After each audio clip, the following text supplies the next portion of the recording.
My grandson David encountered his inaugural winter this year. The weather report indicated that it was an exceptionally cold day, setting a record. Concern gripped me as thoughts about David and his mother, Yvonne, plagued my mind. I couldn't help but worry that they might have fallen ill due to the intense cold. That night, I sent a message to Yvonne via my smartphone, asking about their well-being and ensuring they were not catching a cold. Despite sending the message 2 or 3 times, there was no response, not even a read received. Yvonne has always been responsible, but the lack of reply heightened my anxiety. After waiting for another hour without any communication, I attempted to call, but my efforts proved futile. This was no trivial matter, and I began to fear that something serious might have happened. Without wasting any time, I threw on my thick jumper and hastily headed out to drive to my son's family apartment. When I arrived, there was no response to my attempts to ring the intercom. Fearing the worst, that Yvonne had collapsed inside, I approached the building manager to open the door. Upon entering, the apartment was enveloped in darkness, with only the faint light from street lamps penetrating the space. Fumbling along the wall, I searched for the light switch based on my memory. Despite several attempts, the lights refused to turn on, leaving me perplexed and anxious.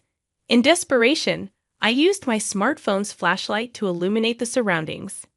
"Yvonne, are you there?" I called out, contemplating whether they might be out.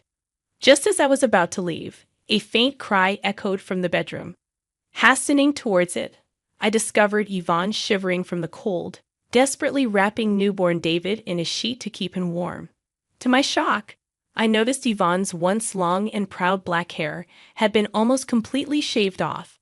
Overwhelmed by the scene, I exclaimed, "What happened here?" My name is Mary Smith, a 61-year-old woman who has worked as a hairstylist for many years, operating a salon from my home. Engaging in casual conversations with my regulars during their appointments has always been the highlight of my day. The salon, initially started by my husband and me, faced challenges when he passed away from cancer at a young age, not long after our son Harry was born. Despite the hardships, I raised Harry single-handedly. However, he made it challenging, frequently skipping school and getting into trouble when he did attend.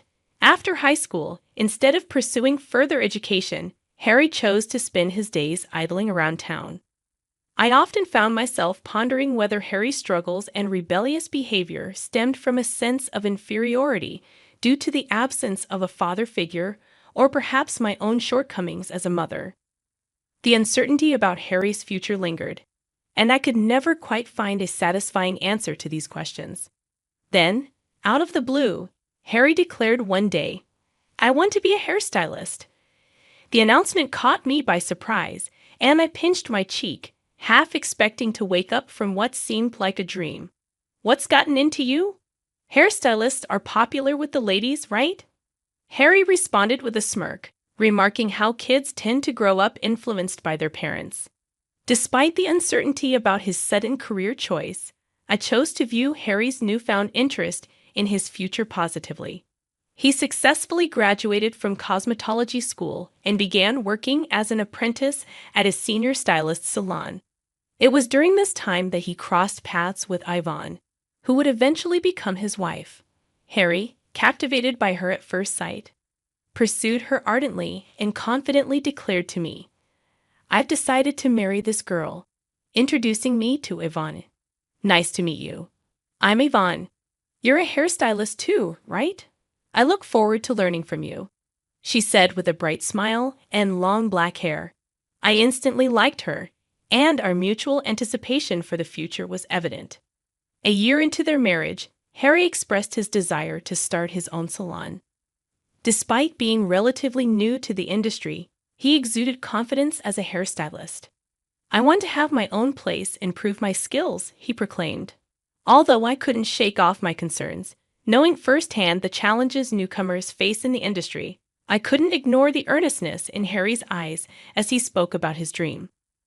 Curious about his financial preparedness, I inquired about his savings. With a troubled look, Harry showed me his bank book and sighed. Despite having a steady income, he was spending as much as he earned.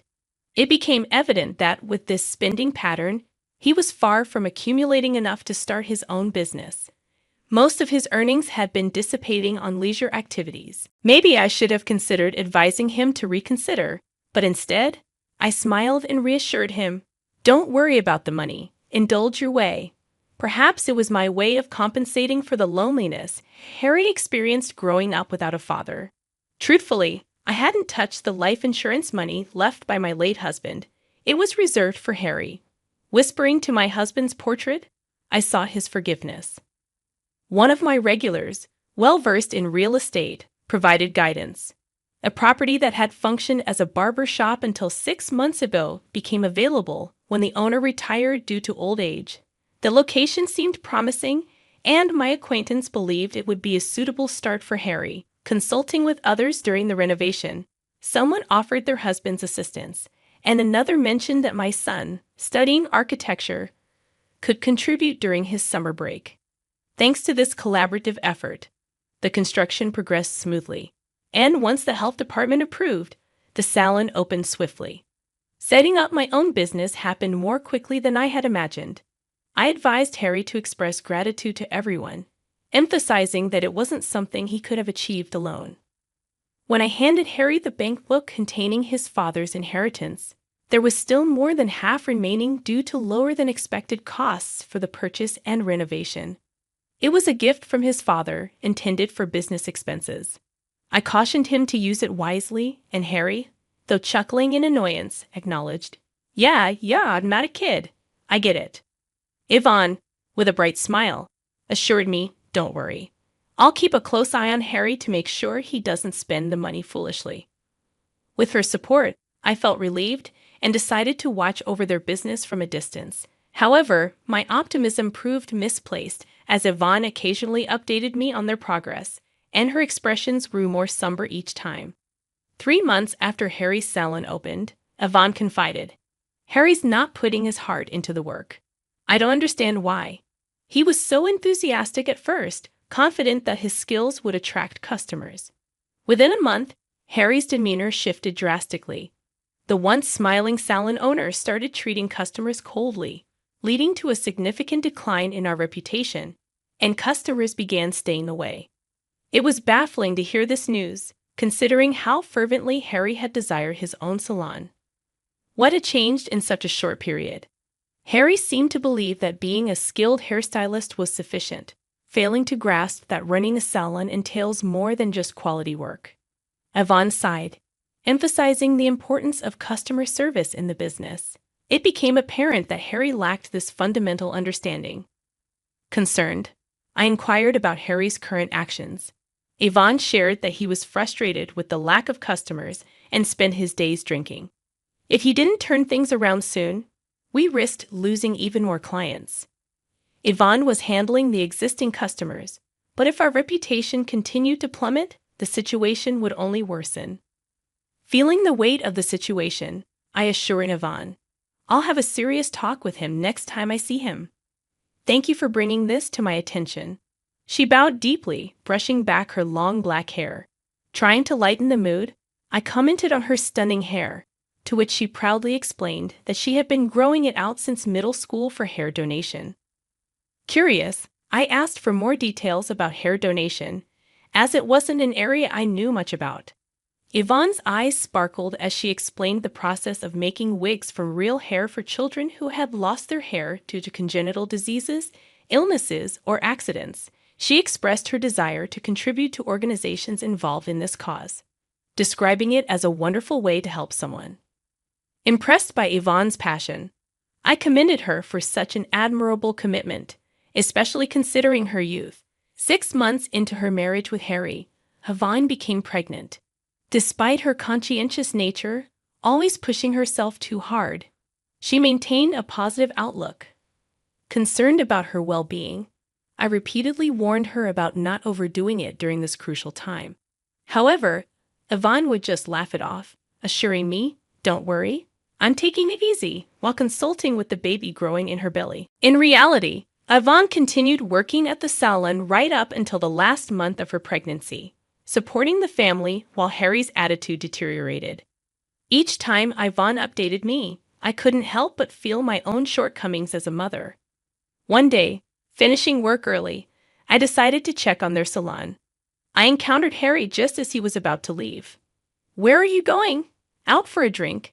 There won't be any more customers today anyway," he said nonchalantly, laughing off his situation. The lack of customers had become the norm for Harry, and he wasn't making an effort to improve things anymore. "You're about to become a father, you know," I reminded him. Harry waved dismissively and hopped on his motorcycle, saying, Yeah, I'll think about it when I feel like it." Frustrated, I insisted, "We're not done talking. Think about Yvonne for once." He sped off, leaving me concerned. Inside the salon, I found Yvonne cleaning the floor. "Today, we managed to get just one customer," she said, smiling brightly despite looking exhausted. I expressed my concern about her nutrition and reminded her it was not just about her, but also for the baby. Yvonne teared up a bit and thanked me, acknowledging the gravity of the situation. At that moment, I wanted to shout at Harry, who was nowhere to be found. Yvonne shared that the salon wasn't doing well, and Harry was spending money recklessly every night. I regretted giving that bank book to Harry. It was a mistake. Despite her busy schedule, Yvonne never neglected her hair care, gently stroking her belly. She expressed her desire to teach her child the joy of helping others. Realizing that my son wasn't providing much help, I decided to assist Yvonne at their apartment. Despite her gratitude, she apologized for troubling me. I reassured her, "Don't worry about it. Just focus on the baby. It was my fault for not raising my son right, and because of that, you're suffering."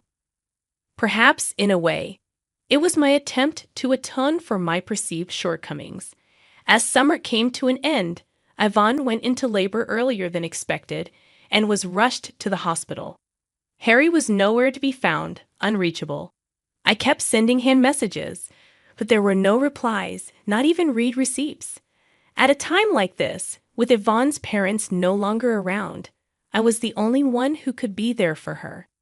I reassured her, "Don't worry, Yvonne. I'm here," as she bravely faced childbirth. After a long and difficult labor, I was overwhelmed by the sound of the baby's cries. "He's born. You did it, Yvonne," I exclaimed, moved to tears. However, Harry, who should have been there, never showed up. My grandson David was experiencing his first winter, and the weather report mentioned it was a record cold day. Worried about Yvonne and the newborn, I sent a message that night, asking if they were okay and hadn't caught a cold. Despite sending 2 or 3 messages, there was no response, not even a read receipt. Concerned that Yvonne might be too ill to move, I tried calling again after waiting for another hour. Something was not right. Without a second thought, I put on my thick jumper and rushed to their apartment. Upon arrival, the place was engulfed in darkness. It wasn't uncommon for families to travel abroad during the holidays, but I hadn't heard anything about a trip from Yvonne and Harry, and they likely couldn't afford it. I rang the intercom, but there was no response. Fearing Yvonne might have collapsed, I immediately asked the building manager to open the door. I told the manager I would wait outside and to let me know if there was anything unusual. Stepping inside, the apartment was dark, with only the street lamps providing some light. Groping for the light switch by the entrance, I found it, but the lights didn't respond. Using my smartphone's flashlight, I stepped inside and called out for Yvonne. No answer in the living room, so I headed toward the bedroom upon hearing a faint cry of a baby. There I found Yvonne shivering from the cold, desperately wrapping newborn David in a sheet to keep him warm. Shining the light on her, I was shocked to see that her once long, proud black hair had been roughly cut off, almost to the scalp. Her eyes were red and swollen from crying. Wrapping my jumper around her, I asked, "What happened? How did this happen?" Yvonne began to speak slowly, sharing that Harry had continued his daily escapades even after David was born. Unable to pay the electric bill, Yvonne scolded him, hoping he would be more responsible as a father. In a fit of rage, Harry grabbed a pair of practice hair-cutting scissors and started cutting off Yvonne's hair. At first, Yvonne resisted, but fearing for David's safety, she stopped resisting. Harry mocked her, saying, "Now you won't be able to show your face in public." I was left speechless at my son's cruel actions. "Why didn't you tell me it had gotten this bad?" I asked him. Harry apologized, blaming himself again. "I'm sorry, Mom." "I am so sorry." Yvonne joined in, apologizing as well. "No, Yvonne, it's not your fault. You're not to blame here. It's Harry who did this." "You did nothing wrong," I reassured her. I knew Yvonne hadn't confided in me because she didn't want to worry me. I hugged her tightly, tears streaming down my face. The whole situation was a result of my overindulgence in raising Harry. My heart burned with shame and anger at my own failings and my son's inability to empathize with others. Taking a deep breath, I called Harry. "Hey, Mom. Long time no talk. What's up?" He casually greeted. I cut to the chase. "Why have you been avoiding calls? How's everything over there? Is Yvonne and David doing okay?" "Of course, everyone's fine and doing well. I've been calling home, but no one's picking up," he replied, attempting to divert the conversation. "Where are you now?" There was a brief pause in his voice before he replied. "Actually, we're a family of 3 in Hawaii. We'll be back next week."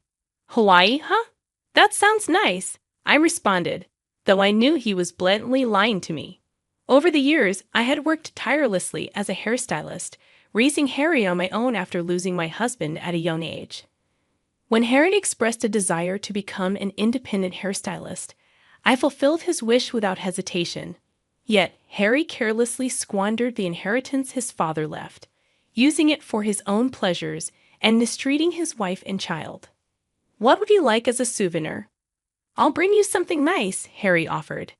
"Anything's fine. You're coming back next week, right?" I asked, my tone distant. "Safe and sound." "Hey, Mom, you sound a bit off. Is something wrong?" Harry sensed something, but I ended the call without responding. I informed the building manager of my plans and decided to take Yvonne and David back to my house. Then, I started making calls to every place I could think of.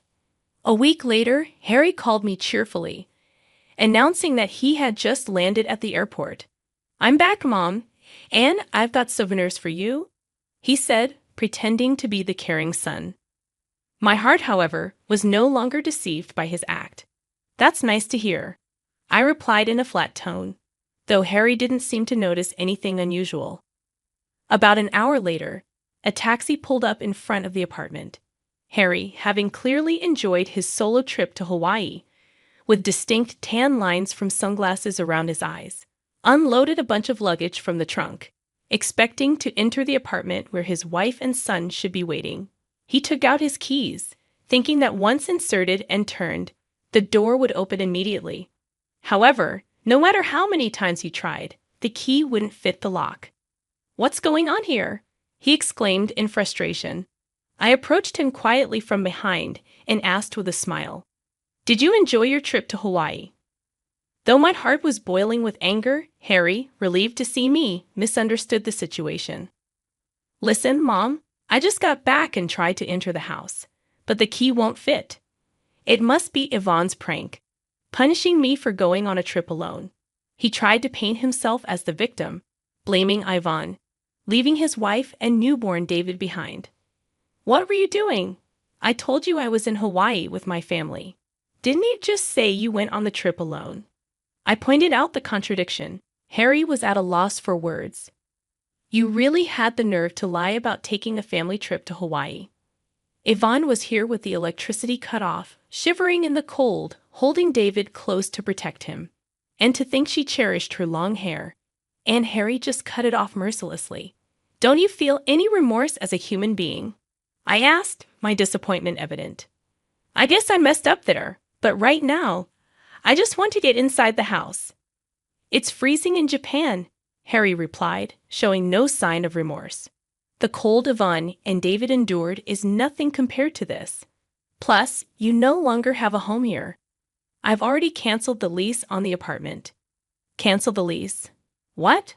Why would you do something like that without asking me?" Harry protested, suddenly panicking. "But the apartment was leased under my name. I couldn't just stand outside and continue this conversation. So I took Harry to a nearby coffee shop to talk further. Harry sipped his coffee silently, probably not even tasting it, glancing between me and his coffee with a pale face. You were so strapped for cash that you couldn't pay the electric bill. Yet you managed to go to Hawaii. That's impressive, I remarked.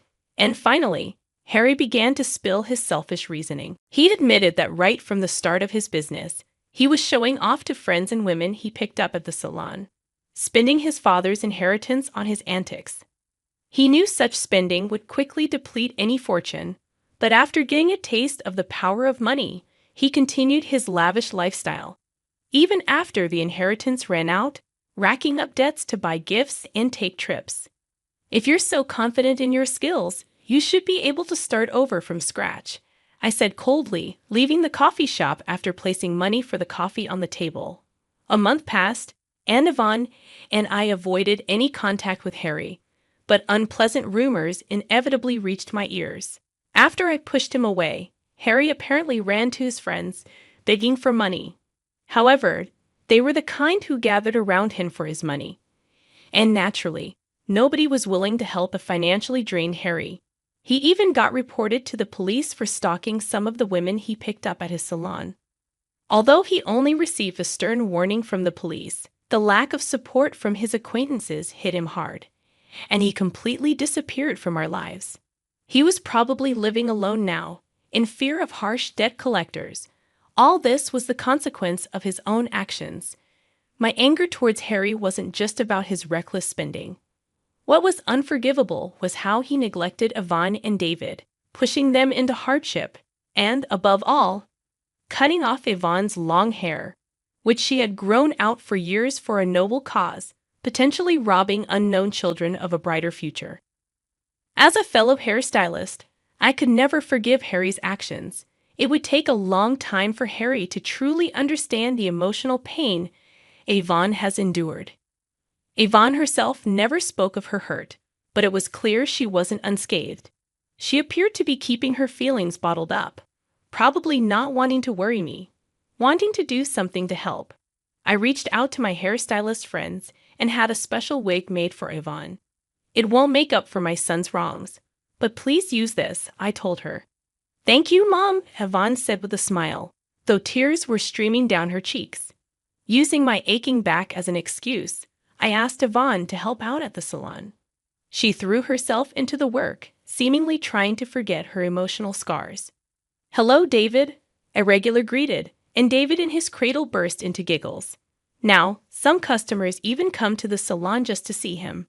He's like a little mascot, a baby that brings in good fortune. Yvonne, regaining her strength both physically and emotionally, has started the process of divorcing Harry. Seeing Yvonne's smile makes us all feel like we've shed 20 years, but it's true. Yvonne and David have brightened up the salon considerably. Attracted by Yvonne's cheerful atmosphere, more and more mothers with young children have become regulars. Let's have a great day today. Yvonne greets customers. Hi, how are you? Now the salon is filled with smiles again. In a quiet corner, David is peacefully sleeping, his cute little snores filling the air.